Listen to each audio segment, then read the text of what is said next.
Should pagans put the gods first? Should our paths put the deities that we worship before the ancestors, the Vatir, ourselves?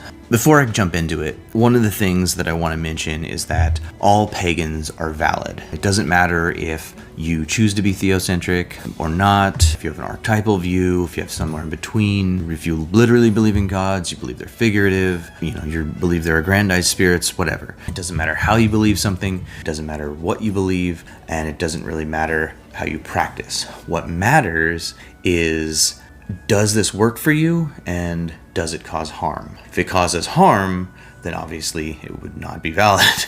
Your entire religion, your entire life is finding what works for you, finding what doesn't work for you, taking in new things that work, getting rid of old things that don't work, finding that personal religious homeostasis, right? That being said, one of the reasons I am making this video is because I see questions that revolve around theocentrism all the time. People are asking if something's going to offend the gods, or if they do something improperly, what's going to happen? First off, having a pluralistic worldview,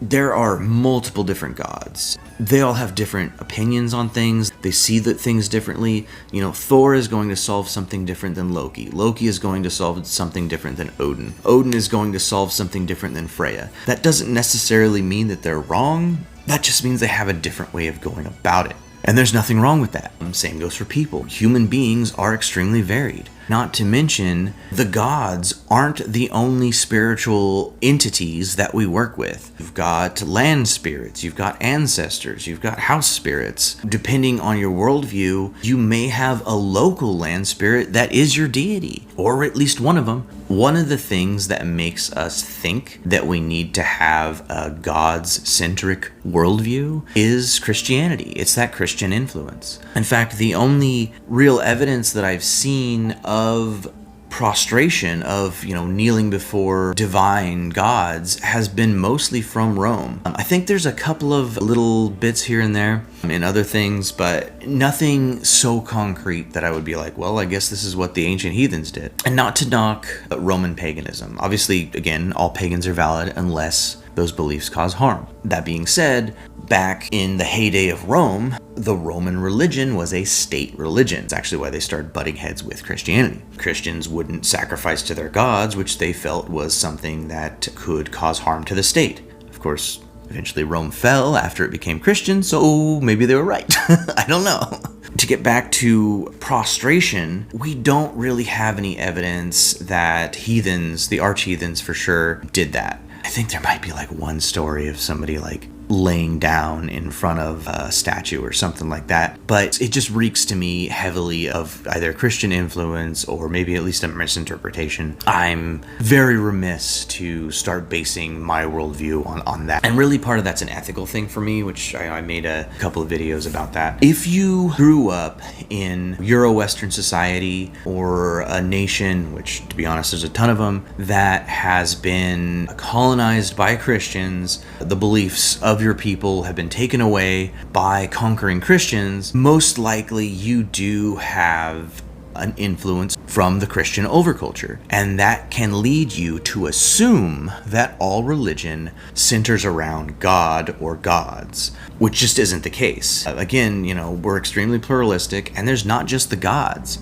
One of the things that I mention a lot is when people are talking about asking for help with something. Why not go to your ancestors? Why not go to the people that came before, that paved the way for you to be here now, and have a vested interest in their lineage? The Vatir, you're on their land. You're in a house that has a spirit of some sort.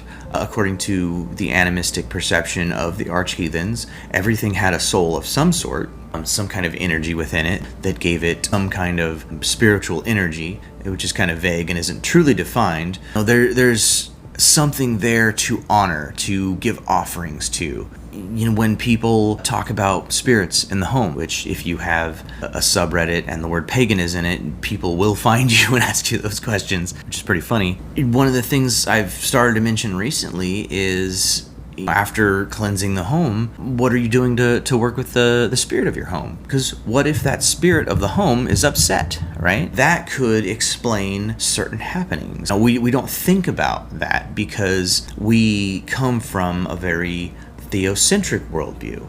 And from a pragmatic standpoint, even if you don't believe there's an actual spirit of your home or an actual spirit of the land, those things can exist as reminders to take care of the home, to take care of the land that we live on. Another thing that comes through with the Christian overculture is using the land as opposed to working with the land. We don't give offerings to the land like we used to anymore. We don't, as a society, see the resources of the land as part of us. We see it as an other, because with the Christian worldview comes the separation of spiritual and physical, instead of those just being two names for the same thing that we exist within and are a part of. And that's kind of what animism is, right? And I talked about this a little bit in my Heathen Worldview video, as well as I think I called it like the 5 mistakes a lot of newbie heathens make or something like that, where I mention these things because as a polytheist, as somebody that believes in multiple gods, that viewpoint is pluralistic. Odin will solve something different than Loki. Loki will solve something different than Freya. Freya will definitely solve something different than Thor would. That doesn't necessarily mean they're wrong. That just means that they have a different way of going about things. So if you're asking, if I do XYZ, will it offend the gods? It's more like, if I do XYZ, will I become out of sync with those gods? Like if you use brute force, that might be something that Thor would align with, but Freya may not necessarily. Odin and Loki, they might use cunning, maybe in different ways, but they're all different means to an end. And it doesn't necessarily mean they're wrong, it just means that they have different ways of going about things. Likewise, like I had said, it's really important to honor the Vetir and our ancestors. When it comes to ancestors, it's not necessarily blood, it's those that came before us. So maybe you can honor the arch-heathens who might be appreciative of the old ways coming back. Maybe an ancestor that helped raise you that you aren't blood related to. I have a step-grandfather that I hail and bloat all the time. I have no biological link to him, but I was closer to him than I was my own grandfather. So I'm really close to this essentially step-grandfather who, I call my grandfather because he helped raise me. So you don't necessarily need that blood. I've got friends who have people they call mom and dad that are not biologically related to them. You can include in that ancestral worship friends who have passed, or essentially anybody that's come before that has led to where you are now, which obviously there's some negative people there, but focus on the positive people, because if they do exist within an afterlife and they can help you, they have a vested interest in you. It's different, right? It's different than a god who is dealing with god shit. One of the types of spiritual entity that we honor in heathenry are the Disir, or Dis, singular. The Disir are feminine protective spirits. Around Yule time, we actually have a bloat that we do, Disa bloat, where we actually honor those protective feminine spirits because they have a vested interest in you. Like when I did my son's name day, we asked upon the Disir to protect him. That was part of the ritual. Likewise, in Alpha Bloat, which is around the time of year that I'm filming this, I actually have a video on that. And in that bloat, we honor our ancestors because the Alfar, the elves, not all of them, but some of them, are ancestors who have passed. Alfar were connected to the burial mound because ancestors can ascend to become Alfar. We actually have some evidence of that in the lore as well. So we have all these different beings, and so it's not just gods. When you're thinking about like rituals, you're thinking about your personal praxis, just keep these things in mind. You don't have to put the gods before yourself. There are no real requirements in heathenry, and I would say most paganism. There's some little more orthodox fringe elements that might require a couple different things, but I kind of have an ethical issue with some of them. So, but again, I've made some videos talking about how I'm against strict hierarchies, just because I feel like there's too much room for abuse of power, which is something we see with a lot of Christianity.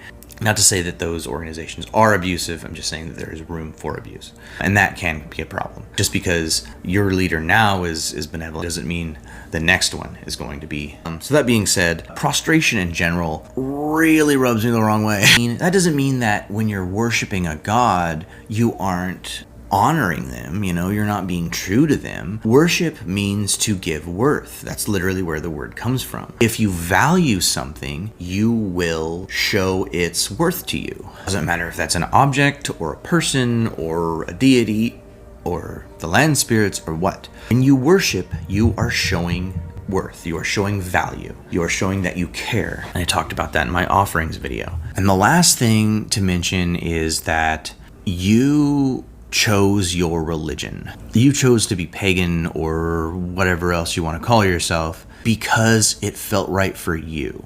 Your religion, your path, your life is about you. Ultimately, you are first. Beyond that, if you do have a theocentric worldview, if you do feel that theocentrism is right for you, that is your choice. Again, that is something that comes from you. If you feel that ancestor worship is more important, or Vatir worship is more important, or maybe you want to be an environmentalist and focus on the Vatir, that is up to you. If you want to try to spread it out and work with all different kinds, which is honestly what I would recommend, again, that is something that comes from you. That is your choice. Ultimately, your religion is your choice. We all seek religion for different reasons, but ultimately that is your reasoning. So when it comes down to the choice of either putting the gods first or working with them on a more mutual level, as well as the Vatir and Disir or Alfar or whatever you want to choose to work with and to incorporate into your praxis, take in what works, take out what doesn't, be better tomorrow than you were yesterday, because we are the sum of our actions. Skull.